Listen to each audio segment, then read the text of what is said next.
Bismillahirrahmanirrahim. Assalamualaikum warahmatullahi wabarakatuh. Hidup itu bergantunglah kepada Allah, jangan pernah bergantung kepada selain Allah.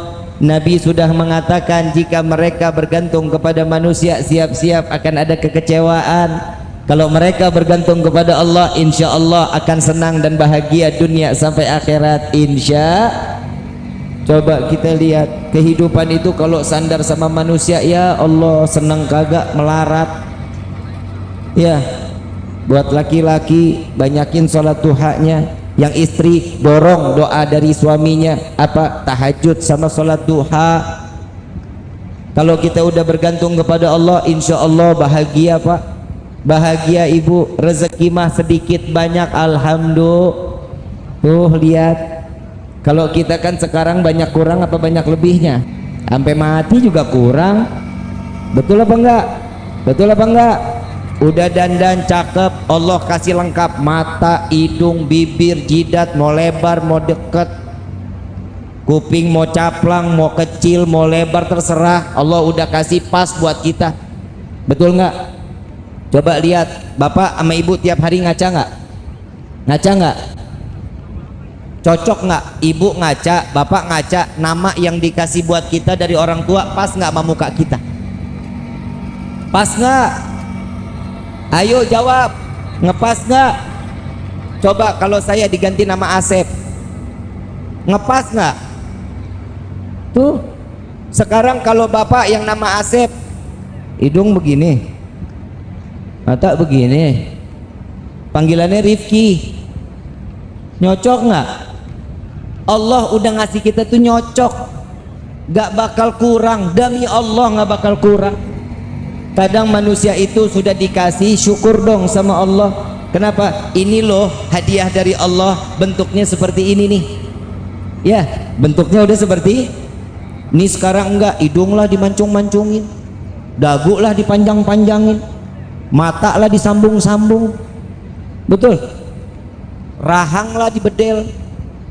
Tahu rahang? Nih. Dandan boleh, ngerapihin, ngerawat boleh, mau laki mau perempuan rawat wajahnya nggak apa-apa, tapi jangan dirubah dong. Berarti itu kan sudah menyalakan kodrat dari Allah. Udah begitu, udah cari gimana nyocoknya.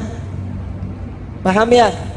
Yang perempuan rambut dipanjang-panjangin, disambung-sambung, begitu dijambak copot, bagaimana, kan repot ya.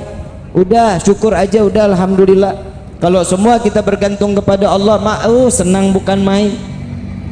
Ada salah satu kisah, ada anak daripada Sayyidina Abdullah bin Umar bin Khattab radhiyallahu anhu wa radhahu ma. Beliau ini yang bernama Salim. Sayyidina Umar punya anak Abdullah punya anak namanya Salim radhiyallahu anhuma. Salim ini orangnya taat ibadah kepada Allah, ngikutin jejak kakeknya Sayyidina Umar bin Khattab radhiyallahu anhu wa radhahu. Tatkala beliau ada di dalam Ka'bah lagi salat minta sama Allah, lagi munajat zikir kepada Allah, khalifah berserta rombongan datang. Begitu khalifah dengan rombongan di saat itu datang, masuk ke dalam Ka'bah, kebayang Pak Bu, sholat di dalam Ka'bah, doanya ijabah langsung. Bukan di pinggiran Ka'bah, bukan di dalam masjid Mekah Al-Mukarramah, bukan, tapi masuk ke dalam Ka'bah, doa di hadapan Allah. Tiba-tiba khalifah saat itu duduk, sampingnya dia ibadah, dia sholat, dia minta, dia munajat, ditungguin. Salim tunggu selesai. Begitu selesai, lagi lengah sedikit, ditanya sama khalifah, wahai Salim, ada nggak apa yang kau inginkan? Disuruh ditagih sama pemimpin saat itu, khalifah pemimpin saat itu. Kalau kita bilang mah kuwu, kita bilang mah presiden lah ya. Itu seorang khalifah ditanya mau apa, ada hajat apa, bilang kepadaku katanya. Jawaban Salim, apa jawabannya? Engkau nggak malu wahai khalifah menanyakan kepadaku apa hajatku, sedangkan aku sedang di dalam rumah yang setiap kali apa yang aku minta diberikan oleh Allah. Ketampar nggak tuh khalifah? Ketampar, bukan main lah. Minta seorang manusia ngasih sesuatu, nagih, dikasih, ditawarin, ditolak, sedangkan ini ada di dalam rumahnya Allah. Khalifah sadar, oh memang nggak pantas karena saya ngasihnya ada di dalam Ka'bah. Ya udah, tunggu Salim sampai keluar Ka'bah. Begitu Salim keluar Ka'bah, dikejar sama khalifah. Wahai Salim, minta kepada kami, apa hajatmu? Minta kepadaku, katanya. Ditanya lagi Mas Salim, ini urusan dunia, urusan akhirat. Urusan dunia dong, kalau akhirat mah saya nggak mungkin, katanya. Oh urusan dunia, maaf, urusan dunia aku minta kepada yang memiliki dunia. Aku nggak pernah minta urusan dunia kepada yang pemilik dunia, apalagi aku meminta kepadamu, makhluk hamba yang tidak memiliki dunia. Simak baik-baik pertanyaan ini, paham ya? Kalau dia Salim tidak pernah meminta kepada Allah urusan dunia, bagaimana seorang Salim meminta urusan dunia kepada hamba yang bukan memiliki dunia? Dari kisah ini ambil kesimpulan, Salim tidak pernah meminta selain kepada Allah. Yang pantas untuk memberikan pertolongan hanya, maka setiap manusia jika bersandar kepada Allah, jaminan di dalam kehidupannya dunia wal Rabbana atina fid dunya hasanah wa fil akhirati wa qina adzab. Tuh Nabi juga udah ngajarin doanya. Semua kan tergantung bagaimana kita. Coba model kayak kita, Pak Kuwu datang mau hajat apa, dana desa udah turun belum? Soklah bagi dua. Salim mah kagak. Coba urusan dunia dia nggak pernah minta sama Allah. Coba kalau kita urusan dunia minta akhirat, pernah kita minta sama Allah? Woi, pernah minta urusan akhirat sama Allah? Kapan? Kapan? Kalau lagi sakit. Betul? Padahal Allah udah kasih tanda lewat Nabi Muhammad SAW. Setiap manusia jika bergantung kepada Allah, kematiannya pun aman. Kenapa? Udah dikasih tanda-tanda sama Allah lewat Nabi Muhammad. Gigi copot, tanda mati. Oi, yang ngompong. Gigi copot, tanda mati. Yang kedua, kulit ditarik, lama baliknya. Apa namanya tuh? Keriput. Keot, kempot, iyalah begitu. Itu tanda mati. Mulut nggak ada rasa, pahit. Bukan corona, bukan. Tanda mati. Pernah mulut pahit? Pernah ngerasain nggak enak mulutnya? Tanda mati. Hahaha. Orang dikawarin dikasih tahu tanda mati di sini mah pada senang, orang Garajati mah emang ahli sorga. Tapi bohong.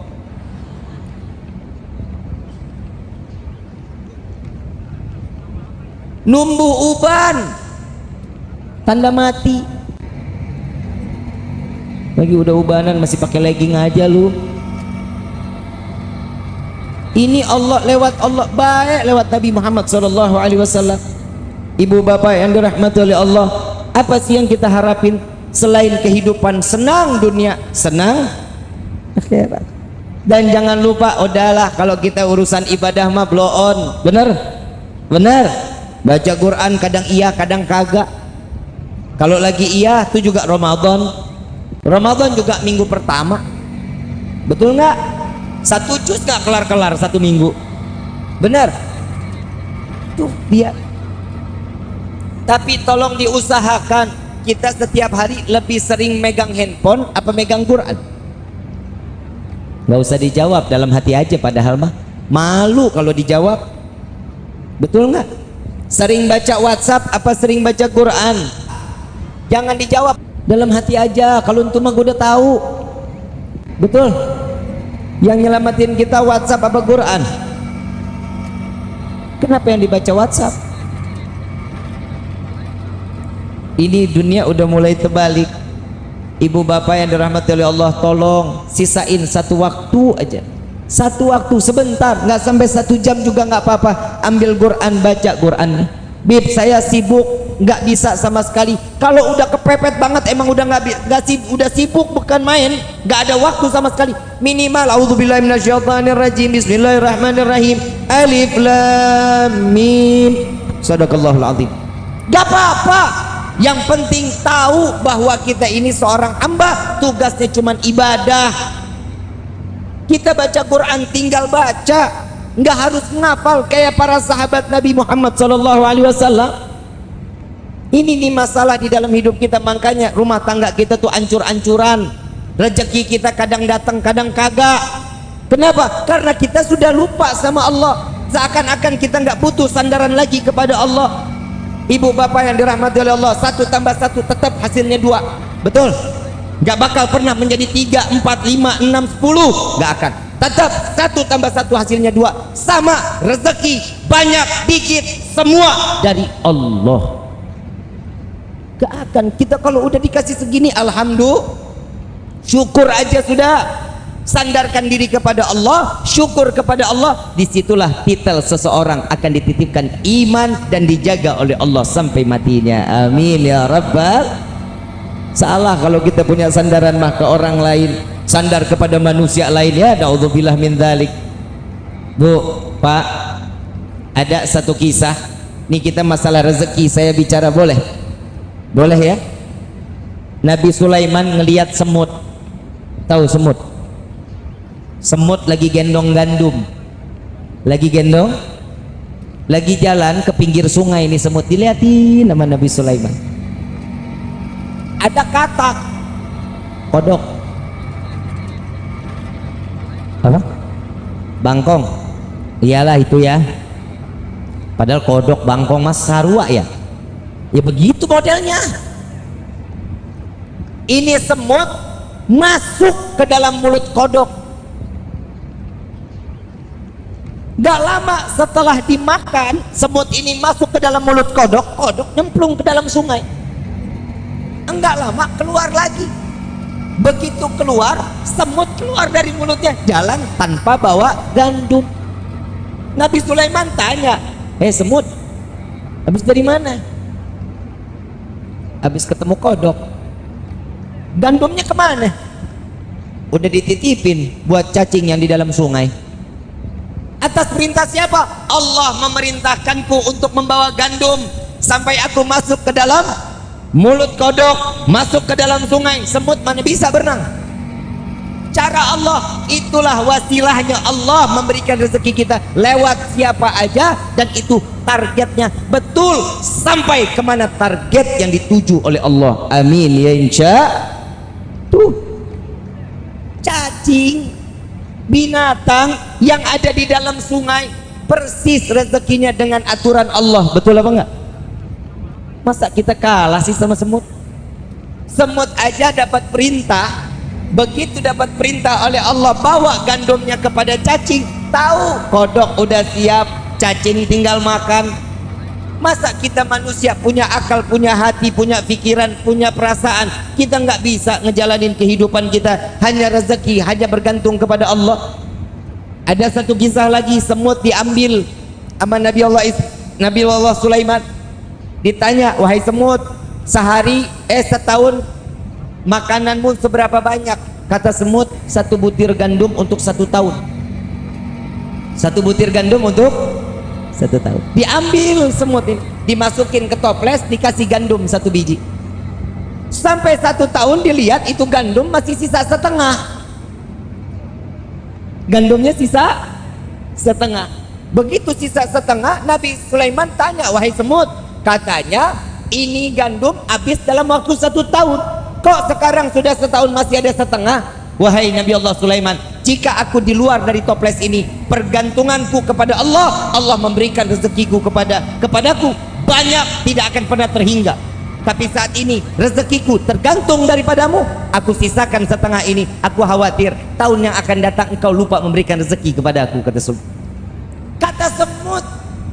Nabi Sulaiman minta ampun kepada Allah bahwasanya tidak ada rezeki yang paling luas untuk diberikan kepada setiap hamba kecuali Allah. Masa kita kalah sama semut? Semut aja sadar yang bagi rezeki siapa. Di dalam kitab Tauhid, di dalam hadis qudsi, Allah Subhanahu wa taala mengatakan, seberapa banyak hambaku dikumpulkan di tanah lapang dari zaman Nabi Allah Adam sampai akhir zaman, baik itu manusia, baik itu jin, baik itu binatang, semua meminta rezeki kepadaku, aku akan berikan sebagaimana aku celupkan jarum ke dasar lautan, lalu aku hempaskan kepada mereka, semua mendapatkan rata di dalam rezeki yang dia inginkan. Jadi salah kalau kita tergantung sama manusia. Allah Rabbul Alamin, semesta alam ini diciptakan oleh Allah, rezeki kita sudah diatur oleh Allah. Nih Sona, dari mulai lahir kekayaannya 14 triliun. Amin. Lu buat saudara aja nggak mau, lu amin lu. 14 triliun dari mulai lahir sampai mati. Jadi malah didiemin. Sona parah ya keluarga lu ya, jahat lu dia lu. 14 triliun sampai mati ya segitu, nggak bisa lebih. Mau dipaksa lebih nggak bisa. Ya tambahin 1 perak nggak bisa, nggak bisa, nggak bisa. Makanya hidup kudu syukur ini nih. Kalau dapat sedikit alhamdulillah, dapat banyak alhamdulillah, dan jangan lupa setiap rezeki yang diberikan kepada kita ada rezeki orang lain dari tangan tuh. Berbagi sedekah, banyakin sedekah. Mau kaya sedekah, bukan judi online. Ada yang ngomong sama saya Pak di TikTok, Habib, saya main judi slot, judi online, pakai foto ulama boleh apa enggak? Saya jawab, ya jangan dong, masa pakai foto ulama? Dia kirimin, ternyata foto gua yang dipakai. La ilaha illallah. Lah kan jadi fitnah ini. Habib Rifki main judi slot katanya. Maksudnya apa? Dipakai foto saya, jangan dong. Bukan biar kena terus bisa berkah rezekinya. Ya haram, ya haram. Judi nggak ada yang ngejanjiin jadi kaya, nggak ada. Judi nggak bakal bisa ngebuat kita jadi kaya, nggak bakalan. Sekali kena, iya. 2, 3, 4 miskinkan oleh Allah. Na'udzubillahi min. Nah tuh hati-hati ya. Yang jelas saya udah nyampein yang judi haram, betul, betul. Insya Allah kita nggak bakal ngejalanin lagi lah. Udahlah, main ngecak nomor apa namanya, togel nomor dicakin lah. Masa gara-gara nomor dapat duit? Tuh hati-hati ya, jangan. Udah rezeki pasrahin sama Allah. Mau kaya udah ada jalannya. Sholat duha 2, 4, 6, 8, 10, 12. Tuh jalanin. Selesai, lihat doanya. Ya Allah, jika ada rezeki yang kami yang dari atas, turunkan. Yang jauh, yang di bawah tanah, keluarkan. Ini loh, minta kita paksa Allah untuk memberikan rezeki buat kita. Bib, saya sudah baca Waqiah, udah. Saya sholat duha, udah. Baca surat Ibrahim. Begitu baca surat Ibrahim, minta munajat kepada Allah biar dikasih keberkahan dalam rezeki. Setelah itu baca apa? Gak datang juga rezeki, baca surat Hajj, minta sama Allah biar diberkahin lagi rezeki kita untuk bisa menjalankan ibadah umrah dan haji. Amin. Masih nggak juga, baca surat Tanah. Lah emang gue salah? Baca surat Tanah juga, rezeki pasti bakal datang. Lah itu kan wasilah, betul, wasilahnya. Tapi yang pertama ikhtiar. Tawakal kita boleh. Tahu nggak sih Bu, Pak, ikhtiar ini kan kita wajib, betul. Selain kita hanya kepada Allah, ikhtiar itu diperlukan di dalam hidup kita. Contoh, bapak ibu punya motor, ya, motornya nggak dikunci, kuncinya ditempel, paham ya? kuncinya ditempel, ditinggal, udah saya tawakal kepada Allah. Itu namanya tolol. Begitu keluar hilang. Emang Allah tugasnya jagain motor lu lah, ikhtiar taruh motor depan rumah, kunci setang, pasang gembok, kalau hilang ya takdir. Kenapa? Itulah gunanya ikhtiar. Semua tawakal lagi kepada Allah. Sama nih, hati-hati ya Bu Pak, nih kadang kita suka kafir tanpa sepengetahuan. Bapak ibu pernah sakit, cuman gara minum obat, obat disanjung-sanjung luar biasa. Kemarin lu tahu nggak, kepala gue sakit banget sampai pengen pecah, hanya minum obat ini, wah sehat gua. Nah itu kafir tuh. Hati-hati, yang ngasih penyakit siapa? Yang nyembuhin siapa? Jangan lupa baca alhamdulillah. Saya kemarin sakit kepala, begitu saya minum obat ini, alhamdulillah sembuh. Bawa tetap nama Allah. Gak ada obat nyembuhin kita, itu wasilah. Paham ya? Jangan semua udah nih berkat ini berkat, nggak ada begitu. Semua Allah yang punya aturan. Allah yang kasih penyakit, Allah yang angkat penyakit kita. Kalau Allah kasih penyakit buat kita, sabar. Kenapa? Karena di situ Allah pengen nguras dosa kita. Amin. Tuh kan disuruh lagi. Ibu bapak yang dirahmati oleh Allah, kalau sudah sandaran kita kepada Allah, yakin kita kepada Allah, maka pertolongan Allah akan tetap datang kepada kita, insya Allah.